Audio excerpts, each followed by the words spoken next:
ہو سکتا ہے کہ تم کسی چیز کو پسند ہو حالانکہ وہ تمہارے لیے بہتر نہ ہو، شر ہو، اور ہو سکتا ہے تم کسی چیز کو اپنے لیے جو ہے نقصان دہ سمجھو اور بری سمجھو حالانکہ اسی میں تمہارا خیر ہو۔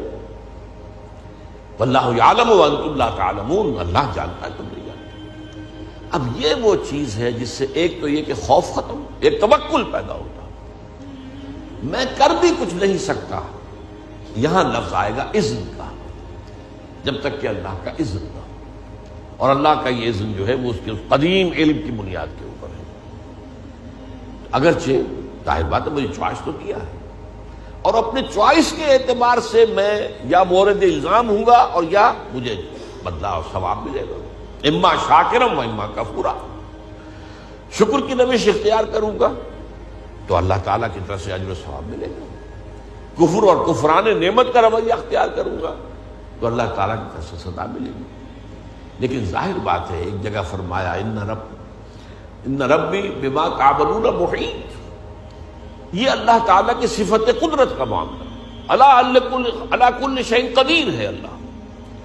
تو جیسا کہ میں نے عرض کیا اس کی قدرت و اختیار کا ایک پہلو وہ تھا جس کو چاہے عذاب دے، جس کو چاہے معاف کر دے، یغفر لمن یشاء ویعذب من یشاء۔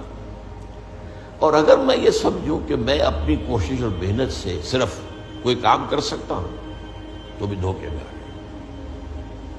میری اس قدر کے مقابلے میں، میری اس قدرت کے مقابلے میں میرا احاطہ کیے ہوئے اللہ کی قدرت، میں اس اللہ کی قدرت سے باہر نہیں جا سکتا۔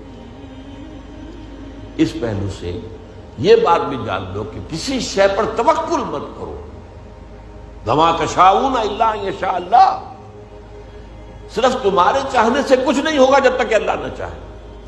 اسی کو ہم کہتے ہیں توفیق۔ ایک تو اذن رب، اچھا تم جانا چاہتے ہو نماز پڑھنے جاؤ، اللہ کا اذن، لیکن تم نے ارادہ کیا تھا نا، اس پر تمہیں ثواب ملے گا۔ اللہ نہ چاہے تو تمہارا ایک قدم بھی نہیں اٹھ سکتا، تو پہلا قدم اٹھانا چاہو اور اسی وقت جو ہے فالج گر جائے تمہاری ٹانگ پر، تو یہ جو کچھ ہے اذن رب سے ہے۔ اچھا تم چوری کرنا چاہتے ہو جاؤ، تمہارا چوائس ہے، لیکن ظاہر بات ہے کہ اس پر جو ہے تمہاری پکڑ ہوگی، لیکن یہ ہے تمہارا فیصلہ۔ اللہ راستہ آسان کر دے گا تمہارے لیے، چوری کا راستہ آسان کر دے گا، جاؤ۔ فَسَنُيَسِّرُهُ لِلْيُسْرَىٰ وَسَنُيَسِّرُهُ لِلْعُسْرَىٰ، جو نیکی کے راستے پر چلنا چاہتا ہے ہم اسے سہج وہ سب سے بڑی آسانی جو ہے یعنی جنت وہاں پہنچا دے گا، اور جو برائی کا راستہ اختیار کرتا ہے فَسَنُيَسِّرُهُ لِلْعُسْرَىٰ، اللہ اسے آہستہ آہستہ العسرا بھی پہنچا دے گا۔ تو توفیق رب، اذن رب، توفیق رب کے بغیر میں کچھ نہیں کر سکتا۔ اسی سے پھر اسی کے بطن سے توکل جنم دیتا ہے۔ میرے پاس سارے اسباب و وسائل جمع ہیں، رات کو میرا فیصلہ ہے کہ صبح میں نے سفر کرنا ہے، اسلام آباد جانا ہے، گاڑی کی میں نے چیکنگ کروا لی ہے، سب کچھ ہو گیا ہے، اس نے تیل ویل دیکھ لیے ٹھیک ٹھاک ہے، پیٹرول کی ٹنکی بھی فل ہے، لیکن اگر آپ نے سمجھا کہ میں چلا جاؤں گا تو آپ دھوکے میں، فریب میں۔ سورہ کہف میں اس کا نقشہ کھینچا گیا ہے، حضور سے فرمایا گیا وَلَا تَقُولَنَّ لِشَيْءٍ إِنِّي فَاعِلٌ ذَلِكَ غَدًا إِلَّا أَن يَشَاءَ اللَّهُ، ہرگز کبھی مت کہنا کہ یہ کام میں کل ضرور کروں گا، مگر اس استثناء کو سامنے رکھتے ہوئے اگر اللہ نے چاہا تو نہیں جا سکتا۔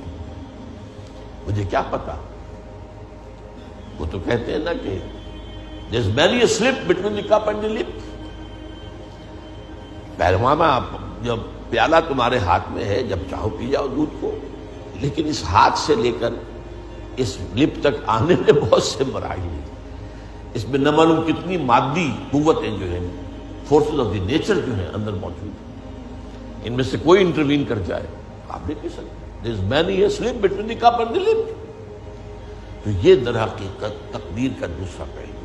اس کا یہ مطلب نہیں محنت نہ کرو، کوشش کرو، جد و جہد کرو، امکانی حد تک، اگر وہ نہیں کرتے ہو تو تم پکڑے جاؤ گے، لیکن یہ نہ سمجھو کہ تم اللہ تعالیٰ کی قدرت سے آزاد ہو جاؤ گے اور باہر نکل جاؤ گے اور جو چاہو گے کر دو گے۔ وَمَا تَشَاءُونَ إِلَّا أَن يَشَاءَ اللَّهُ إِنَّ رَبَّكَ، اللہ تعالیٰ رب ہے، إِنَّ رَبِّي بِمَا تَعْمَلُونَ مُحِيطٌ، احاطہ کیے ہوئے، بما یعملون محیط دو دفعہ قرآن میں اور ایک مرتبہ تعملون محیط، احاطہ ہے تمہاری اس قدرت سے باہر، جیسا کہ میں نے کہا اللہ تعالیٰ کی قدرت ہے وہ چھائی ہوئی، ان اللہ علی کل شیء قدیر، وہ ہر شے کو محیط ہے، گھیرے میں لیے ہوئے۔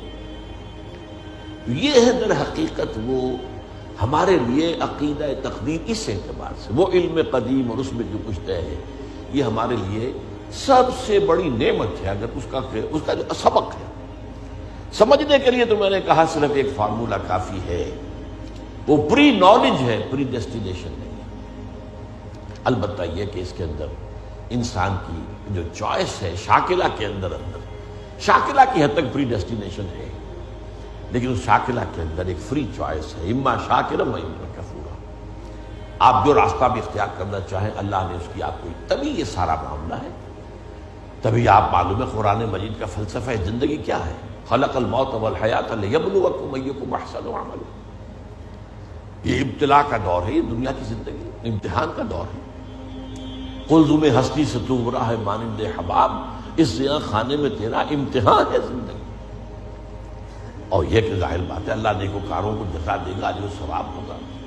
اس نے اخروی زندگی میں اس دنیا کے اعمال کے نتائج کا سامان کر رکھا ہے، جس کو کہتے ہیں اللہ تعالیٰ نے اعد لہم نارا سعیرا، یا ایسے ہی الفاظ ہیں، تیار کر رکھی ہے وہ بڑھتی ہوئی آگ بھی، اور اللہ تعالیٰ نے جنت بھی تیار کی ہوئی ہے، سجائی ہوئی ہے، اور اہل ایمان کے استقبال کے لیے بے قرار ہے۔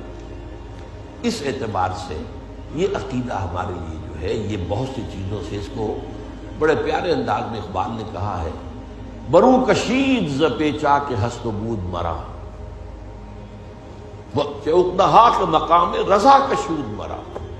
یہ اللہ کی رضا پر راضی رہنا، اس نے مجھے کیسی کیسی الجھنوں سے نجات دے دی۔